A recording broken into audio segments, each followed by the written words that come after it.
Kali ni kita pasang badan dengan Omar Ali. 1, 2, Dalam kurungan. Dalam kurungan. Omar Mugen sekarang. Macam level Omar Mugen. Okay. Sekarang top 2 toe. Atas, daripada atas sekali atas. Atas sampai bawah. Okey. Atas sekali.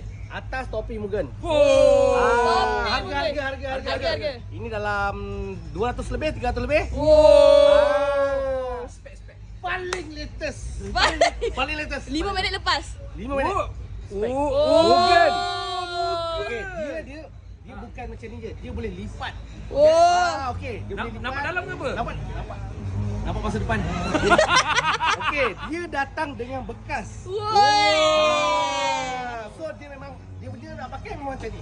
Oh, memang tunjuk. Memang nak tunjuk lah ni. Kena tunjuk. Kena tunjuk. Kalau tak orang tak tahu. Tapi dengan syarat. Nak pakai barang-barang Mugen dia kena apa bang? Kenapa? Kena ada kereta spek Mugen. Pakai apa bang? Kereta apa bang? Kita apa? Nak tahu kena tunggu next lah. Part tu. Nak tahu komen. Nak tahu saya pakai kereta apa? Komen. Kau pergi follow je Omar Ali tu. Banyak gambar kereta dekat dalam tu. Tapi sekejap. Beg Mugen kan? Tak bukan. Beg apa? Beg apa? Boleh bagi tahu. Biasa kau tali merah biru ni tali beg apa ni? Kena tengok komen lah bos. Komen. Komen Komen. Seluar. Luar biasa. Baju. Ini yang paling best baju. Sponsor ke? Sponsor.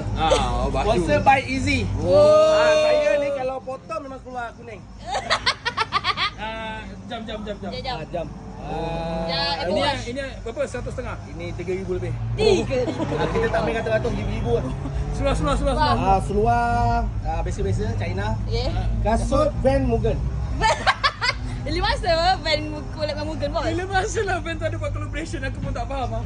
Pening sikit dengan Omar Ali. Total cost kali beratas sama bawah? 36,000. 36,000. Kau pergi follow Omar Ali sekarang kat bawah. Aku letak kat bawah tag.